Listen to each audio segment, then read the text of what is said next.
সকালবেলা 7টার সময় উঠে দেখি সূর্যমামা আমাকে দেখার জন্য রেডি হয়ে গেছে। তো সূর্যমামাকে দেখে ঘুম ভেঙে গেল আমার।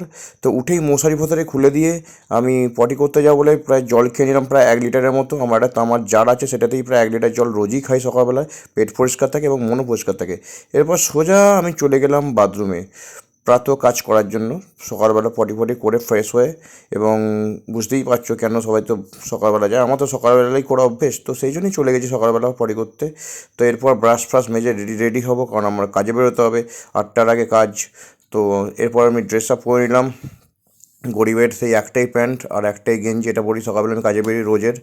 তো আমি রীতিমতো বেরিয়ে পড়েছি। আমি আমার কাজের উদ্দেশ্যে, আমার একটা ছোটো ফ্যাক্টরি আছে, সেখানে আমার ম্যানুফ্যাকচারিং প্রোডাক্ট কিছু তৈরি হয় লোহার, তো সেখানে আমি বেরিয়ে গেছি।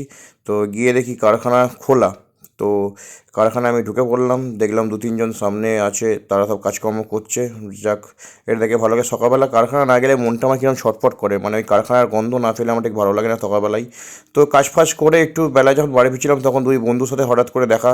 তারা আমাকে রিকোয়েস্ট করলো কোল্ড ড্রিঙ্কস খাওয়ানোর জন্য। তো কোল্ড ড্রিঙ্কস আমি বলেছি খাবো না, তো স্লাইস খাইছি। তো স্লাইস খেতে খুব ভালো লাগে, সেই জন্য স্লাইস খাইয়েছি, খুব ভালো লাগে। তো আমি একটুখানি খেলাম।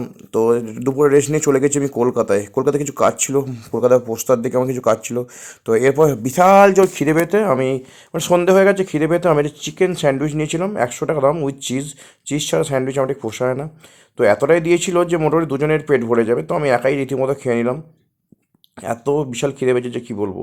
এরপর চলে গেছিলাম আমি জিমে। তো আজ যে চেস্ট ওয়ার্কআউট ছিল, তো আমার আর দুটো বন্ধু আসেনি, আর একটা বন্ধুর সাথে আমি চেস্ট ওয়ার্কআউট রীতিমতো করছিলাম। ডাম্বেল ফ্লাইং করেছি, খুব কমই করেছি, বাট ডাম্বেল ফ্লাইং করেছি, কি ক্রস কেবল করেছি, আর একটা কয়েকটা এক্সারসাইজ করে ছেড়ে দিয়েছি। আর ভালো লাগছিলো না, এনার্জিটা সেরকম লাগছিলো না। গেছিলাম অ্যাকচুয়ালি 9টার সময়, তো সেই জন্যে ভালো লাগছিলো না, এনার্জি ছিল না। তো এরপর চলে এসেছি বাড়িতে এসে দেখি চিকেন আছে, রুটি আছে আর সুজি আছে, ওহ সে আলাদাই। তো চিকেন রুটি খেয়েই আলাদা, ব্যাস ঘুমের দেশে পারি। আবার পরের দিনের সকালের জন্য রেডি হতে হবে। তো চলো, গুড নাইট।